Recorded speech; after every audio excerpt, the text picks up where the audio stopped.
Good morning, folks. It's 21st of July. It's a Thursday, and I've just got this. What could be inside? I wonder. Well, I'm going to share this with you because I'm quite excited about what is in here.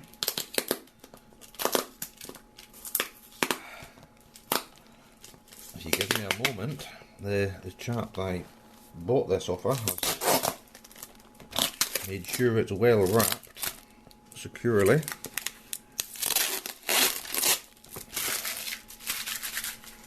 Right, so how does this open?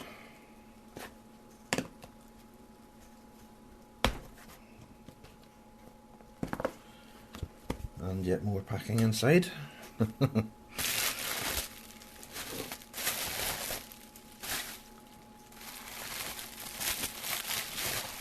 Look at that, eh? Look at that. Ain't that tiny?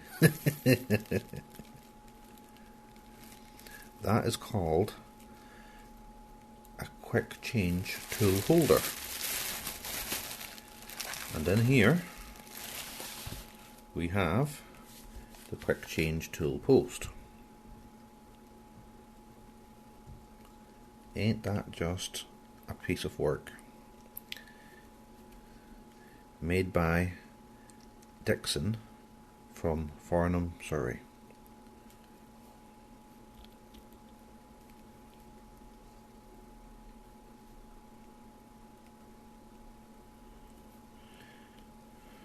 So,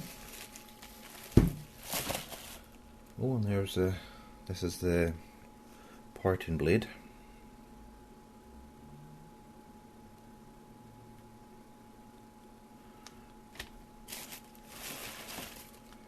And the spanner, if you want to call it that, I suppose.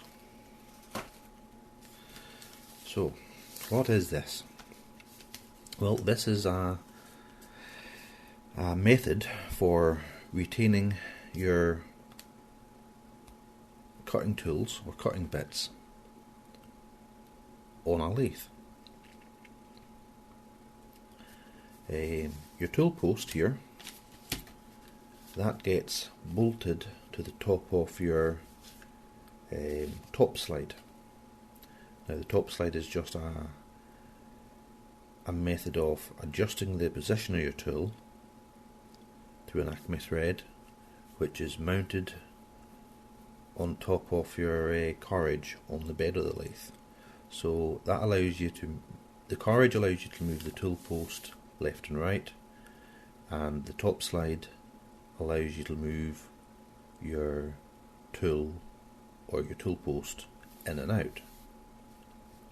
The tool post is just a secure method of clamping your tool to the top slide. Now, as you'll see in this example, there's actually a tool clamped on this tool post, in this tool post rather, and this is a custom made tool post to hold parting off blades. The standard tool post, well, this is not a standard one. You can see here there's a small V in the bottom of it. That's for holding boring bars. Okay, they're cylindrical in shape, we're flat on one side, but the rest of them will be very similar to this. The rest of the tool posts in the other box over here, except that it'll be just a flat base for holding square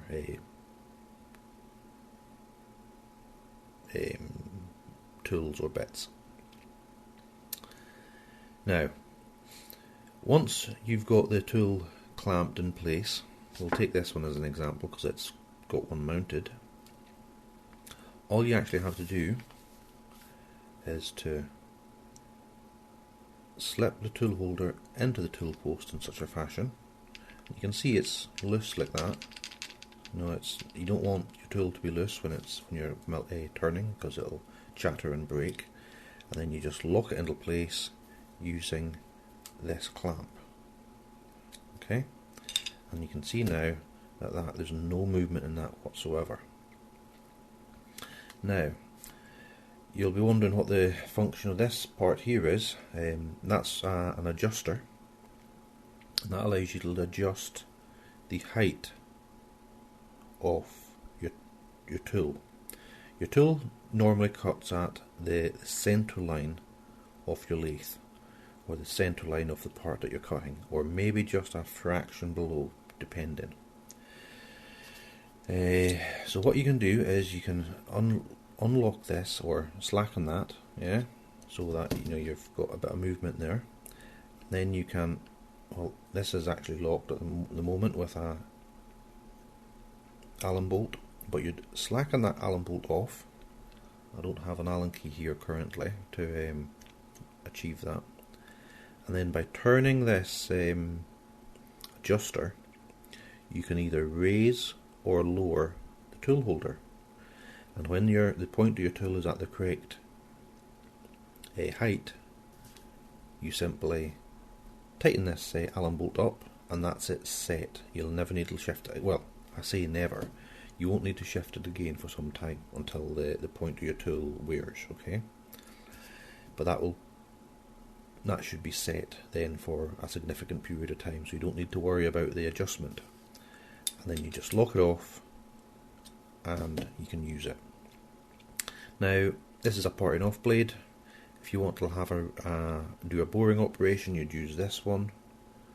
If you wanted to do a radiusing operation, you'd have another tool holder with a radiusing tool in that. And what it allows you to do is to quickly, once they're adjusted correctly, you can just quickly undo that, lift that one out, lift that one in, and lock it off. And that allows you to quickly change tools on a lathe which was a conventional lathe, where you would have to change each individual tool as and when you needed it and adjust its height using what would be called packing, which is just shims really, and that's time consuming and fiddly, and if you've got on certain jobs where you've got to do a lot of different operations, that can be quite frustrating. This allows you to chop and change the tools you're using quickly, easily and effortlessly. Fantastic little bit of kit. I've wanted one of these for a long time. The reason I've been reluctant to buy it is the cost. You look at it and you can see the size of it. There's nothing in it. They're very small. There's very little material in it, and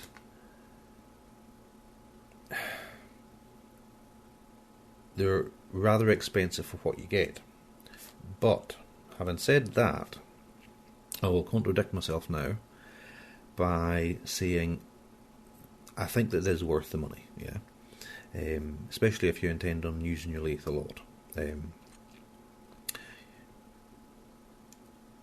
The ML7 comes with a standard tool post or tool holder, which can only hold one tool at a time, okay? You can upgrade that to a tool post which can have up to 4 tools in it, and that was going to be the route I was going to have taken. It was just a simple block of steel with 4 channels cut in it, and people that have used lathes will know what I'm talking about. And you can pick them up for anywhere from 20 to 50 quid. Yeah. These sets are coming in a lot more expensive.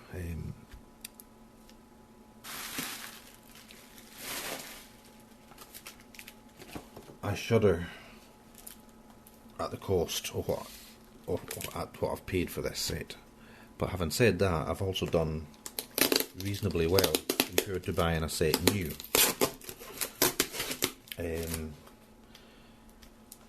A tool post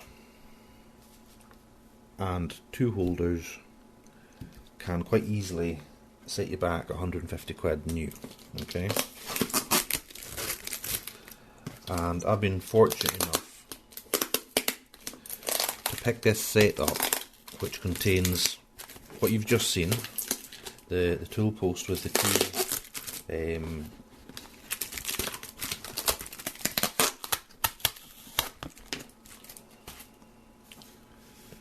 holders that I've shown you, as well as 1, 2,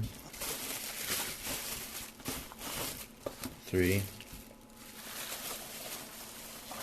4,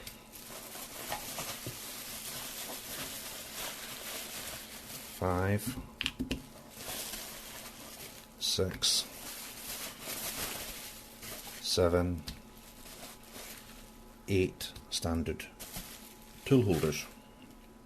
So I likely won't have the need for 8 holders initially.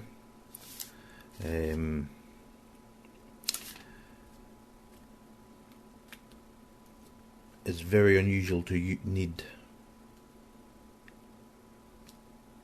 as many as this, but it came as a set, okay, and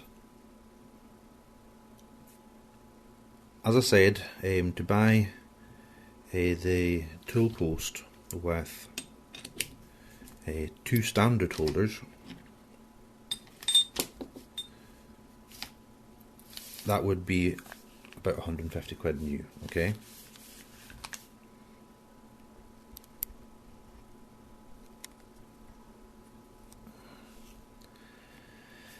And then you can pay anywhere from £15 to £25 for each additional tool holder. So 30, 60, £90. You can say £100 for the additional 6 tool holders, maybe more. 150, another 100, that's 250 quid. That's if you're buying them new. Now, the thing about buying them new is that I don't believe Dickson is any longer in production, so you can't buy them new now.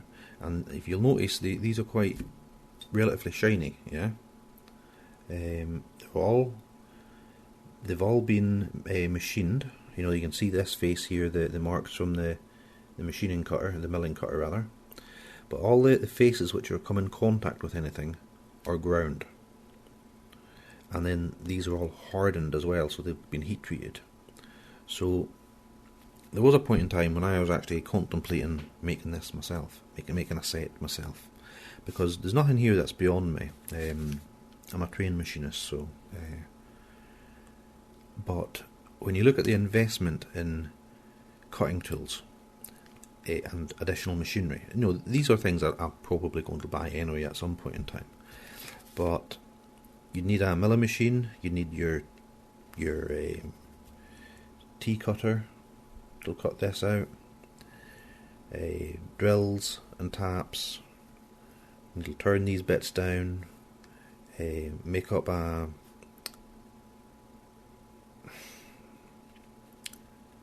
you could possibly get away with a knurling tool to make these grips. Then you've got to grind it, heat treat it. There's actually a lot of work has gone into this, a lot of work, and the man hours. That's you know, they're doing this in bulk, obviously. You know, the people that are still making these things, but and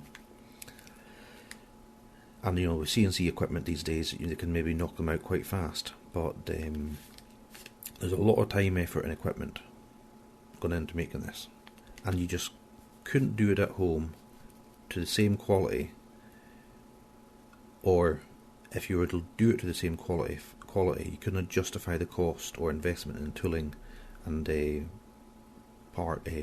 materials and equipment for the cost that I'm able to buy this at. I've paid £200 for the whole lot, right? Now that seems like a lot of money for little parts, but when you consider the work and effort that's gone into making this, I think I've gotten a good deal. Now, some of you'll say, oh, but you could buy it new for £250. Yes, you can, but a lot of the time the materials aren't made of the same quality. They're maybe not hardened to the same standard, and the grinding isn't as nice.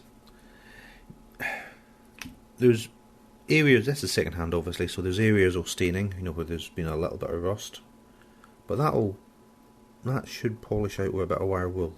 But I'm not worried about that too much. I'm not worried about a little bit of rust on the machine. Well, as long as it's not the bed and that, obviously. I've worked on machines where, in industry, and it's just these things are always knocked around. They're bashed, they're banged, they're full of rust, full of dirt, crud, oil, all the shit of the day, yeah. And these are lovely and clean in comparison, albeit they're tiny. The chap I bought them off has said they've only ever been used for brass. If you look here, you can see that this screw here is nice and straight. You'll often find that this gets bent or bashed or damaged in some way, so that when you go to move it, it doesn't work correctly. So this is these are as new almost, and they're of a high quality material and finish. So I think the £200 is well justified. The only thing I don't have is the bolt to secure it to the tool post, but that's going to be a relatively easy job to make one up. That's actually a little bit sharp there. I'm surprised that's sharp there, but that doesn't matter. So anyway, the video's getting on in length, folks. It's 17 minutes already. I'm delighted with this. I really am. As soon as I get power fitted to the garage, I'm going to be up onto the lathe or out onto the lathe to get this fitted. Oops. So yeah, my Dickson quick change tool post. There you go. A little bit smaller than I anticipated. I knew that the footprint was going to be that size, and I knew that it was, I actually, the chap I bought it off gave me the dimensions, so I'd visualised it in my head, so I knew it wasn't going to be any bigger than this. It's quite a dinky little tool post, but this is fine for the ML7. The ML7 is a small lathe. I would have preferred a slightly larger size, something that's maybe a bit more robust, but that was maybe overkill for such a small lathe. But listen, folks, I better go. It's 18 minutes already, so yeah, there you go. Dickson quick change tool post and tool holders. Hope you enjoyed. Thanks for watching. Bye for now.